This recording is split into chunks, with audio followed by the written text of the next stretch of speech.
Bonjour à vous tous. J'espère que les fêtes se passent bien pour vous. Alors, aujourd'hui, un petit podcast, hein, pas trop long, moyen, on va dire, pour parler d'une chose auquel je réfléchissais, je méditais d'ailleurs sur cette question. Que se passe-t-il après la mort? Alors, on entend souvent sur YouTube ou sur les réseaux sociaux, ou même dans des livres, ou dans des conférences, etc., etc., que... Alors, attendez, je vais décaler un peu l'image. Alors, de temps en temps, ça pourrait arriver. Et donc, où on nous parle de ce fameux tunnel de lumière, hein. Tout le monde vous parle, oh là là, vous voyez un tunnel de lumière, hein, les EMI, hein, ou les NDE, les Near Death Experience de la mort, hein, voilà, et puis que voilà, votre âme va rentrer dans ce tunnel de lumière et vous aurez un accueil chaleureux, extraordinaire, où vous aurez tout sera là, vous reverrez vos parents, vos arrière-grands-parents, vos grands-mères, vos grands-pères, vos oncles, vos petits-enfants, etc., etc. Bon bref, ah oui, tout ça c'est tentant, hein. L'illusion est toujours tentante. Et oui, j'ai bien employé le mot illusion. Et si tout ça n'était pas qu'une illusion, en réalité? Alors je m'explique. Vous savez, il y a un passage qui dit, je crois que c'est dans la Bible, il y a un passage qui dit, tout ce qui est en haut est comme tout ce qui est en bas. Et tiens, si on se penche un peu à la réflexion de se dire, si tout est en haut, si tout ce qui est en haut est comme tout ce qui est en bas, hein, c'est étrange. Cette réflexion est très étrange quand on y réfléchit. Autre parole, d'ailleurs je crois que c'est même une parole de Jésus qui dit, il n'y a pas plus libre que âme qui peut choisir. Et vous allez comprendre où je vais en venir. Et donc, cette histoire de tunnel, de lumière, etc., elles ont été un moyen de contrôle. C'est un moyen de contrôle qui est après votre mort. Je pense, à mon avis, hein. Alors après, je peux me tromper, mais à partir du moment où il y a eu toutes les religions abrahamiques, donc les religions monothéistes, que ce soit l'islam, enfin comment les musulmans, mais c'est un peu la même chose, hein, le catholicisme ou encore le judaïsme ou toutes les religions en général monothéistes, en particulier monothéistes, hein, qui vient du peuple Sem, hein, le fils de Noé, Sem. D'ailleurs, Sem, hein, antisémite, hein, les gens n'ont pas compris ce que veut dire ce terme en vérité. Tout de suite, c'est non, non, sémite, c'est autre chose. Voilà, ça vient du fils de Noé qui s'appelait Sem, et les peuples sémites, c'était aussi des Égyptiens, étaient des sémites. Et oui, et oui, et oui. Bref, vous voyez ce que je veux dire. Donc, en fait, ce qui se passe, on va pas trop s'égarer, on va revenir dans notre tunnel, hein, comme YouTube. Vous voyez, tube, le You, vous êtes dans le tube. Voilà, je suis en ce moment je suis en ce moment dans le tube. Hein, vous voyez, ça s'appelle pas YouTube pour rien. Tube. Hein, on va rester poli, hein, pour pas dire autre chose. Le tube, vous êtes dans le tube. Ce qui est gratuit, c'est que vous êtes le produit, hein, n'est-ce pas? Voilà. Alors j'entends bien comment femme sage que tu sois revenu sur YouTube. Après, c'est ton choix en personnel. Mais tu sais, le pardon, ça ne sert pas à grand-chose, hein, c'est ce que disait Spinoza, hein. Le pardon, parce que j'ai vu, tu as fait une vidéo sur le pardon. Bon, alors je m'égare un peu, hein, mais ça ne sert pas à grand-chose. Le pardon, c'est un piège. Pareil, ça, c'est encore un piège. Pour moi, c'est un piège. Pourquoi? Parce que Spinoza disait que vous tenez la personne entre les mains, vous faites ce que vous voulez. Une fois que vous avez dit oui, je te pardonne. Sachez une chose, le pardon, mes amis, c'est un piège foudroyant. Parce qu'on peut récupérer le pardon en disant ah mais rappelle-toi, je t'ai pardonné. T'as vu comment tu m'as traité? T'as vu comment tu me traites? Mais c'est pas possible, tu peux pas me traiter comme ça. Après que je t'ai pardonné, t'as vu ce que tu fais? Voilà. Vous voyez le piège du pardon, c'est que ce même pardon que vous avez donné à la personne, vous pourrez l'utiliser comme une arme. Non, on peut simplement s'excuser si on veut. On n'est pas obligé de demander le pardon. Je m'excuse. Bah oui, pas de problème. Pas de problème. On concède à ton excuse, on accorde l'excuse, il n'y a pas de problème. Voilà, c'est tout. Et ça, c'est les religions. Ça, c'est encore et toujours les... D'ailleurs, dans le mot pardon, il y a le don, hein, le don, le part du don. Vous faites le don de vous, le sacrifice en quelque sorte. Est-ce qu'on vous a demandé de sacrifier votre âme? Non, on ne vous a pas demandé de sacrifier votre âme. Donc je vais y revenir au tunnel blanc, mais ça, c'est une construction. Qu'est-ce qu'il y a dans ce tunnel? Il y a des anges, il y a des guides de lumière, il y a, vous savez, ces êtres de lumière, on vous parle, on vous bassine avec ça, les êtres de lumière, ils sont là, vous allez voir et tout, mais oh, Quand vous allumez votre télé, c'est pas de l'imagination, c'est image, hein. L'image, imagination. Voyez? Voyez, ça vient de image, l'image, le mage. Voyez? Le mage, la magie. Voyez, dans image, il y a le mot mage. Voilà, il faut comprendre le langage des oiseaux. Sinon, votre conscience ne va jamais s'élever. Donc, l'importance, c'est la conscience, au bout du compte. Vous pouvez avoir des gens extrêmement intelligents. Vous en avez des gens intelligents qui ont des QI qui sont à 190, même 200. J'ai même entendu 300, il paraît. Pourquoi pas 3000 pendant qu'on y est? Mais bon, c'est pas grave. Allons-y. Soyons fous. Hein, soyons fous. Non. Ce qui va réellement faire de vous quelqu'un qui va se sauver, c'est votre âme. Et le jour de notre mort, c'est qu'est-ce que nous allons faire? Parce que nous serons éprouvés, notre âme sera éprouvée à un questionnement permanent pour pouvoir atteindre quelque chose. Alors, est-ce qu'il existe une autre solution que ce tunnel de lumière? Eh bien, je dirais oui, il existe une autre solution. Et elle est en vous, cette solution. Elle est dans votre conscience. Elle est dans votre état d'âme. C'est votre âme, d'accord, qui a intégré ce corps pour une expérience sur cette illusion qu'est la Terre. Mais même ça, c'est une illusion. Même le corps est une illusion. Il disparaîtra à un moment ou à un autre. Regardez Brigitte Bardot, bon, elle avait 91 ans, c'est un bel âge. Mais on n'est pas immortel, que je sache. Votre âme, elle, est éternelle. Et même immortelle. Vous dites, d'accord, donc ça veut dire que, qu'est-ce que je dois faire? Mais qu'est-ce que l'on doit faire à ce moment-là? Parce qu'on se dit, bah oui, mais là, quand même, il y a la lumière qui est là, on m'avait bien promis, dans ma religion, ils se sont pas trompés, il y a bien quelque chose. Oui, mais ça, ce sont les religions. C'est pas ce que disaient les gnostiques tibétains, par exemple, qui parlaient pas de ça du tout. Et la libération vient du fait de choisir une autre expérience que le tunnel de lumière. Et de regarder ce qu'il y a autour au moment du passage. Et de se dire, non, je ne prends pas.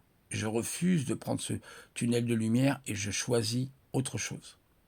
Et là, vous choisissez de désobéir. Et là, vous choisissez la véritable liberté de votre âme. Et là, vous rencontrez des royaumes. Parce que la lumière, elle est déjà là. Est-ce qu'on a réellement besoin de guide? Votre guide, déjà, il est intérieur, c'est votre âme, votre conscience. Votre guide le plus précieux que puisse y avoir, c'est ce qui est en vous, en réalité. C'est ce qui est en nous. Parce que nous faisons partie déjà de Dieu. Nous sommes Dieu. C'est le « je suis ». Vous voyez? Le « je suis », c'est toute la puissance est dans le « je suis » en réalité. Si vous dites « je suis malade », vous allez tomber malade. Si je suis en bonne santé, je suis plein d'énergie, je suis fort, c'est votre âme. Là, vous voyez, c'est le combat avec votre âme. Comprenez ce que je veux dire? On peut avoir une vieille voiture, si je prends un exemple peut-être un peu pittoresque, on va dire. Hein. Un exemple peut-être un peu pittoresque ou bateau, vous pourrez lui donner la définition que vous voulez. Vous avez, vous savez, des vieilles voitures, ouais, là, la carcasse et tout. Oh là là, ouais, sauf que le moteur en dessous, c'est un V8. Moi, je ne connais pas grand-chose, c'est peut-être même un V16, j'en sais rien. Si ça existe, les V16, on va dire que c'est un V8. Vous dites, non, la vieille bagnole, la 4L, là, ils ont foutu un V8 là-dedans. Alors j'exagère, c'est peut-être pas une 4L, mais vous voyez, vous regardez la carlingue, vous dites, oh là là, vous avez vu ça? Bah non, la voiture, elle n'a pas l'air en bon état. Hein. Ouais, mais ça, c'est l'extérieur, c'est le corps humain. Pareil, mais à l'intérieur, le moteur, c'est l'âme. Et là, vous dites, vous rentrez dans la voiture, on vous fait la surprise. Vas-y, assis-toi. Ouais, ils sont assez confortables, les fauteuils, quand même, pour une vieille carlingue comme ça. Vas-y, allume le moteur. Brum, brum, brum. Ah, c'est quoi ça? Ben voilà, c'est quoi? C'est la puissance. Parce que là où est la puissance, voyez? Alors oui, je vous dis pas après que cette voiture va tenir la route. On est bien d'accord, on est bien d'accord, on est bien d'accord. C'est simplement pour faire, peut-être un peu imagé exagérément, mais c'est simplement pour faire une image et dire, voyez, moi j'ai une voiture, j'ai une carlingue qui est un peu rouillée, un peu abîmée, qui est pas, mais j'ai un moteur qui est solide. Et c'est ça qui compte. C'est le moteur qui est à l'intérieur de vous, c'est-à-dire votre conscience.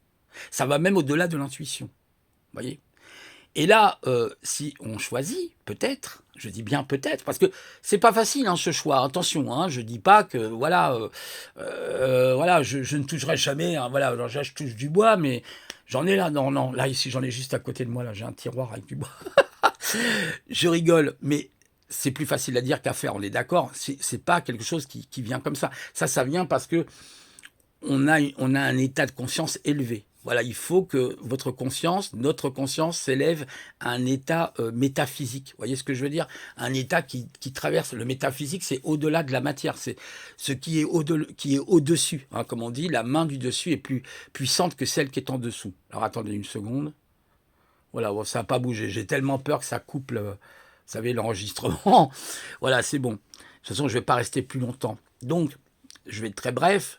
Qu'est-ce qui se passe? Vous faites une autre expérience et vous faites certainement l'expérience de la véritable lumière, qui, elle, n'est pas un tunnel, mais qui est peut-être l'obscurité le plus vaste, mais avec des lumières au fond et un royaume. Vous allez être dans des royaumes.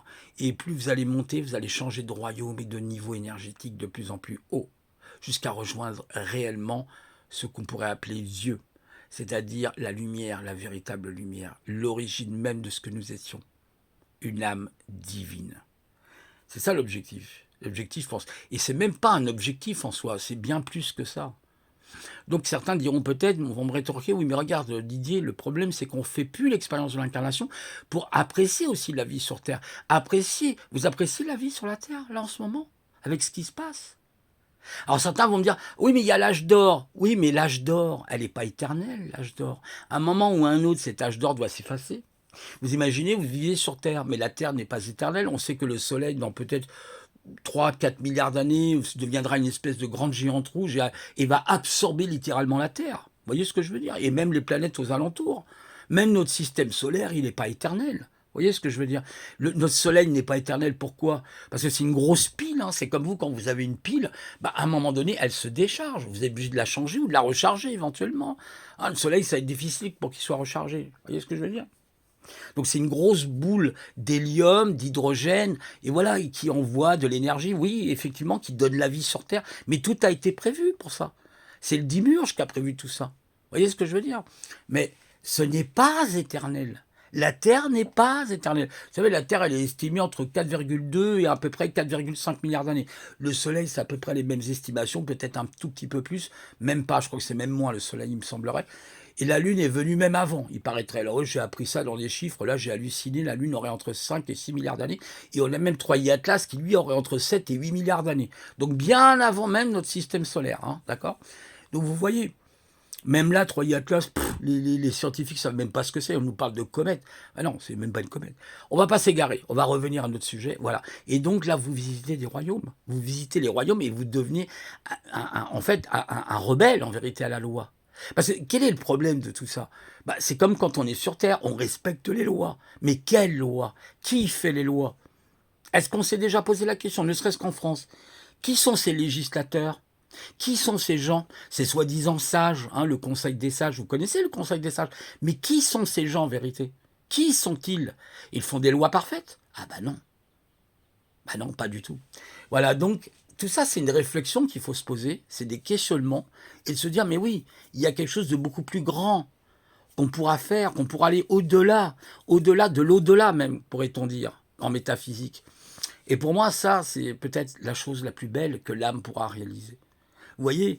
Donc, vivre peut-être là, sur cette terre, d'ailleurs, quand on regarde la vie sur Terre, elle est très brève, hein, même regardez Brigitte Bardot, elle est décédée, elle avait 91 ans, je crois. C'est un bel âge.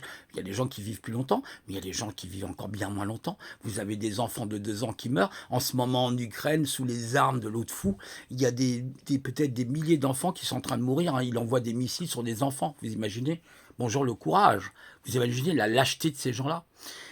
C'est une horreur absolue. Eux, je sais pas, par contre, comment ça va se passer pour eux quand ils vont mourir, ces gens-là. Vous voyez ce que je veux dire? Peut-être certains me diront, il y a peut-être un enfer. Oui, mais c'est normal, parce que ces gens n'ont pas d'âme. Ou alors, ils ont une âme extrêmement, au niveau de la conscience, qui est tellement basse, au niveau vibratoire, que bon, il n'y a plus d'espoir, quoi. Il n'y a plus d'espoir pour ces êtres-là. C'est fini pour eux. C'est terminé. Donc, ne ressemblons pas à ces âmes déchues, hein, ce qu'on pourrait appeler des âmes déchues. Soyons des âmes élevées, soyons des êtres lumineux, des êtres puissants, mais lumière dans le sens qui ne nous aveugle pas, hein, pas le tunnel, là. Hein. Moi, je vous parle de la vraie lumière, la lumière qui a toujours été. Qu'est-ce que veut dire Dieu? Vous savez, le terme Dieu, il y avait un éthologiste, là, comment ça s'appelle? Ouais, je crois, un éthologiste, je crois que ça s'appelle, ou... Non, un philologue, pardon, excusez-moi, parce qu'il y a philosophie, il y a le philologue. D'ailleurs, Nietzsche était philologue. Il avait fait des études. Les philologues sont ceux, vous savez, qui font des études sur l'ancienne grammaire, le latin, le grec, toutes les langues mortes en général. Ils vont faire une étude des grammaires. On appelle ça un philologue. Et le philologue, euh, voilà, il dit Dieu. Bah, je crois que c'est Jacques Bataille. J'avais lu ça dans son livre justement sur la rivière au-delà de la rivière au-delà de la rive, la rivière au-delà des dieux et de la science. C'était en fait le ciel éclairé. Dieu veut dire le ciel éclairé. Est-ce que c'est le tunnel, le ciel éclairé? Pas du tout. Le ciel éclairé a toujours été la lumière, votre lumière intérieure, tout simplement. Et vous savez que même le soleil, pour revenir très bref, et après je vais arrêter, le soleil tel que nous le connaissons, mais vous savez par quoi il est alimenté? Par un soleil noir. La vie vient toujours de l'obscurité. Quand vous plantez une graine dans la terre, est-ce qu'elle n'est pas dans l'obscurité, la terre? Ah si. Et pourtant elle germe. Là va naître la vérité, dans l'obscurité. Dans l'obscurité, là sont nées les étoiles, sont nées tout ça. Oui, ça fait peur. Oui, c'est froid. Oui, c'est pas la lumière blanche. Hein, cette lumière blanche qui vous envahit de partout et qui vous donne un semblant de sécurité en vérité. Vous savez, c'est comme les hôpitaux. Moi, j'ai horreur des lumières. Vous savez pourquoi ils sont blancs d'ailleurs les hôpitaux? Posez-vous des questions. Ah, voyez, c'est pas sécurisant en fait le blanc. Moi, je préfère souvent l'obscurité, le noir. D'ailleurs, j'ai un côté plutôt sombre, mais lumineux à l'intérieur. C'est ça qui est important. C'est un peu le concept de Lucifer, si vous préférez, Prométhée, qui avait volé le feu aux dieux, puis qu'il avait apporté aux hommes. Il avait apporté tout simplement la connaissance, la technologie, tout ça. Bon, après, on voit ce que ça donne aujourd'hui. C'est pas génial, mais que voulez-vous, c'est comme ça. Faut recycler. Hein. Là, il va y avoir un grand bouleversement. 2026 risque d'être une année extrêmement bouillante. Et il va peut-être y avoir beaucoup, malheureusement, d'âmes qui vont partir de l'autre côté. Hein. Je sens. J'en ferai peut-être partie, je ne sais pas. En tout cas, je vous laisse sur cette méditation, réfléchissez bien et faites attention. Parce qu'il y a beaucoup de choses, je pense, moi, à mon avis, qui sont là pour manipuler les consciences. Et si vous avez une conscience divine, si vous avez cette conscience qui veut qu'il y ait autre chose que ce que l'on vous a dit, parce que vous êtes quelqu'un de rebelle, quelque part, une âme rebelle, bah vous aurez tout compris. Que ça, c'est un piège, en fait. Ils me font penser à X-Files avec la lumière. Là, vous voyez l'image, c'est tout à fait cette image-là, la lumière, vous savez. Comme dans les films, on le voit souvent dans les films. Hein. Vous voyez, il traverse la lumière comme ça. Hein. L'illusion. Encore une illusion fabriquée. Encore une image, magie, hein, n'oubliez pas. Voilà. Et donc, ils ont les archontes, c'est-à-dire ces êtres supérieurs, ces entités aussi sans âme, ont cette capacité de fabriquer de faux paradis, de faux ceci, de faux cela. Attention, le loup se cache, comme on dit, hein, l'arbre cache la forêt. Le loup se cache dans l'agneau, n'oubliez pas. Hein. Jésus disait que, méfiez-vous, je vous envoie parmi les loups. Ils sont déguisés comme des agneaux, mais à l'intérieur d'eux-mêmes, ce sont de véritables loups. Vous connaissez? Voilà, donc attention à ce piège. Je vous laisse et vous souhaitant quand même de passer le reste des fêtes dans le mieux possible pour la nouvelle année. Et un nouveau départ, parce que c'est un nombre 1, a priori, 2020 serait... 2026, pardon, excusez-moi, 2020, ça m'a marqué la Covid. Hein. 2026 sera, oui, une année en 10, hein, parce que évidemment, 6 plus 4, ça fait bien 10. Donc le 1, on verra quels sont... Alors essayez de vous projeter, moi j'essaye de me projeter quand même, me dire qu'est-ce que je pourrais faire, etc. Alors on ne sait pas, parce que là en plus on est très très mal parti en Europe avec ce qui se passe avec la Russie, etc. Là. Ça sent pas bon. Ça sent pas bon, on verra bien la suite. Hein. Allez, je vous laisse et puis passez un bon dimanche. Au revoir à toutes et tous.